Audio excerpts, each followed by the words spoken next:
Hello students, national inter college की तरफ से मैं देवेंद्र कुमार त्रिपाठी आप सभी कक्षा 11 के विद्यार्थियों का एक बार फिर से बहुत बहुत स्वागत करता हूं।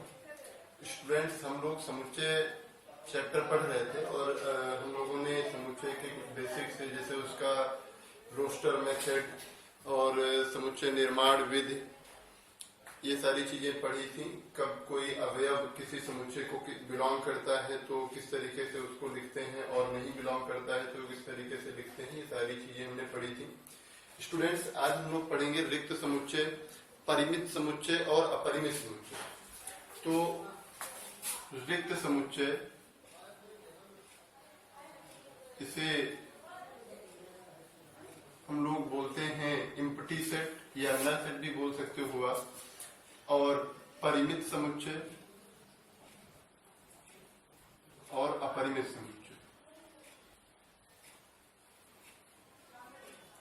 स्टूडेंट, सबसे पहले हम लोग इन तीनों ही समुच्चयों का मतलब समझ लेते हैं कि कब कोई समुच्चय रिक्त समुच्चय होगा, कब परिमित समुच्चय होगा और कब अपरिमित समुच्चय होगा। रिक्त समुच्चय का मतलब हुआ एक ऐसा समुच्चय जिसमें कोई अवयव ना हो।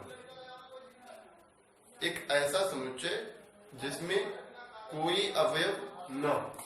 परिमित समुच्चय एक ऐसा समुच्चय जिसके अंदर हम ये बता सकें कि उसमें कितने अवयव, उसमें अवयवों की संख्या हम बता सकें, अवयवों की संख्या उसमें निश्चित हो, उसको उसकी गिनती की जा सके, ऐसे समुच्चय को हम लोग बोलेंगे परिमित समुच्चय। और ऐसा समुच्चय जिसके अंदर हम अवयवों की संख्या ना बता सकें, अनकाउंटेबल, जिनकी गिनती ना कर सके हम, उस समुच्चय को हम लोग बोलेंगे अपरिमित समुच्चय। स्टूडेंट्स, केवल जो आज की एक्सरसाइज होगी वो इसी पर बेस्ड होगी। हम कुछ क्वेश्चंस लेंगे और उस पर डिस्कशन करेंगे कि इसमें ये परिमित समुच्चय है, अपरिमित समुच्चय है या रिक्त समुच्चय है, क्या है क्या नहीं। चलिए शुरू करते हैं स्टूडेंट्स। सबसे पहले हम देखते हैं लिखा हुआ क्वेश्चन, निम्नलिखित में से कौन से रिक्त समुच्चय के उदाहरण है। अब इसमें हमें वो बताना है कि रिक्त समुच्चय के उदाहरण हैं या नहीं है। तो अगर रिक्त समुच्चय होगा तो हम लिखेंगे रिक्त समुच्चय है, अगर नहीं होगा तो लिख देंगे रिक्त समुच्चय नहीं है। सबसे पहले दिया 2 से भाज्य विषम प्राकृत संख्या। अब आप ऐसी कौन सी संख्याएं लिखोगे जो 2 से भाज्य हो और विषम प्राकृत संख्याएं हो। तो स्टूडेंट्स, आप आसानी से कह सकते हो कि 2 से भाज्य कोई विषम संख्या प्राप्त नहीं होगी, अतः यह रिक्त समुच्चय है।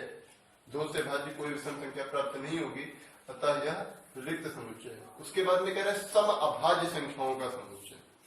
अब स्टूडेंट्स, सम अभाज्य संख्या, आपको पता है कि 2 जो संख्या होती है वो सम अभाज्य होती है।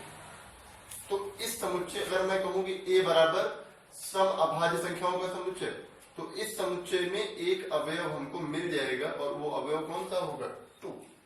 तो ये रिक्त समुच्चय नहीं है। भले इसमें एक अवयव है लेकिन रिक्त समुच्चय नहीं कहा जा सकता, ये एकल समुच्चय कहा जाता है जिस समुच्चय में एक अवयव होता है।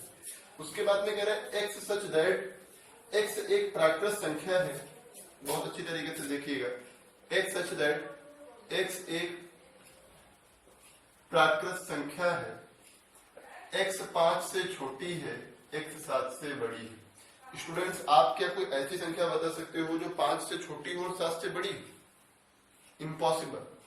इसका मतलब होगा कि यहाँ पर हमें कोई भी संख्या x प्राप्त नहीं होगी और इसलिए एक ऐसा समुच्चय होगा, रिक्त समुच्चय होगा। फिर उसके बाद में दिया है y सच दैट y 2 समांतर रेखाओं का प्रतिच्छेद बिंदु। अगर मैं कह दूं कि y 2 समांतर रेखाओं का प्रतिच्छेद बिंदु है तो या उभयनिष्ठ बिंदु है, तो क्या y 2 समांतर रेखाएं हमें पता कभी भी प्रतिच्छेद नहीं करती हैं। इसका मतलब 2 समांतर रेखाओं का उभयनिष्ठ बिंदु प्राप्त नहीं किया जा सकता, अतः यह भी क्या है, रिक्त समुच्चय है। इसके बाद में परिमित समुच्चय, अपरिमित समुच्चय की बात की गई है। तो उसमें कुछ इस तरीके से पहला दिया गया है 1 2 3 डॉट डॉट डॉट। अब इस समुच्चय में सभी नेचुरल नंबर्स लिखे हुए हैं और क्योंकि इसमें सब नेचुरल नंबर्स लिखे हैं तो ये इनफाइनाइट नेचुरल नंबर्स यहाँ पर होंगे। इसका मतलब हम इसको कह सकते हैं इनफाइनाइट सेट या अपरिमित समुच्चय। इसके बाद में दूसरा जो दिया गया है वो 1 2 3 डॉट डॉट डॉट 99 100। अब यहाँ पर जो है नेचुरल नंबर लिखे हैं, प्राकृत संख्याएं लिखी हैं, लेकिन 100 जो है केवल 100 प्राकृत संख्याएं लिखी हैं। हम ये कंफर्म बता सकते हैं, इसका मतलब होगा कि ये फाइनाइट सेट या परिमित समुच्चय है। उसके बाद में कह रहा है 100 से बड़े धन पूर्णांकों का समुच्चय। स्टूडेंट्स 100 से बड़े कितने धन पूर्णांक होंगे? बहुत से होंगे, अनंत धन पूर्णांक होंगे जो 100 से बड़े होंगे। उसका मतलब होगा कि ये अपरिमित समुच्चय होगा। उसके बाद में कहा जा रहा है 99 से छोटी जितने अभाज्य संख्या है, तो 99 से छोटे अभाज्य पूर्णांकों का समुच्चय, अभाज्य पूर्णांकों का समुच्चय। तो 99 से छोटे अभाज्य संख्याएं हम आसानी से बता सकते हैं कि कितनी होंगी, और वो परिमित संख्याएं होंगी। इसका मतलब है कि समुच्चय कैसा होगा? परिमित समुच्चय। इसके बाद में स्टूडेंट्स तीसरा जो क्वेश्चन है वो ये है कि इसमें भी हमें परिमित और अपरिमित समुच्चय बताने हैं। सबसे पहला दिया है एक्स अक्ष के समांतर रेखाओं का समुच्चय। स्टूडेंट्स ये एक्स अक्ष हो गया, ये वाई अक्ष हो गया। अब इसके समांतर जितनी रेखाएं होंगी उनका समुच्चय। तो किसी भी रेखा के समांतर अनंत रेखाएं खींची जा सकती हैं। इसका मतलब ये समुच्चय कैसा होगा? अपरिमित समुच्चय होगा। उसके बाद में कहा जा रहा है अंग्रेजी वर्णमाला के अक्षरों का समुच्चय। तो अंग्रेजी वर्णमाला में स्टूडेंट्स 26 अल्फाबेट्स होते हैं, 26 अक्षर होते हैं, हमें पता होता है। तो ये फाइनाइट नंबर है, हम इसको बद गिनती करके बता सकते हैं। इसका मतलब ये समुच्चय कैसा होगा? परिमित समुच्चय होगा। उसके बाद में कह रहा है उन संख्याओं का समुच्चय जो 5 के गुणज है। तो 5 के गुणज की अगर बात की जाए तो 5, 10, 15, 20, 25, 30, 35 डॉट डॉट डॉट, पता नहीं कहां तक ये संख्याएं जाएंगी और हम इनको काउंट नहीं कर सकते हैं। जितना हम 5 ऐड करते लिखते रहेंगे, हमें 5 के गुणज मिलते रहेंगे। और मैं बोल सकता हूं कि ये कैसा समुच्चय होगा? अपरिमित समुच्चय होगा। उसके बाद में कहा जाए 0,0 से होकर जाने वाले वृत्तों का समुच्चय। स्टूडेंट 0,0 से होकर अनंत वृत्त खींचे जा सकते हैं। इस तरीके से मैं कुछ आपको दिखाने का भी प्रयास कर रहा हूँ। इस तरीके से ऊपर की तरफ, नीचे की तरफ, और जितनी बड़ी त्रिज्याएं लेते रहे, तो यहाँ पर ये समुच्चय भी कैसा होगा? अपरिमित समुच्चय होगा। इसके बाद में हमें बताना है कि a बराबर b है या नहीं है। स्टूडेंट्स मैं बता दूं, a बराबर b होने का मतलब सभी अवयव वही हो, पहली बात, और उतने ही अवयव इसमें हो, उतने ही अवयव इसमें हो।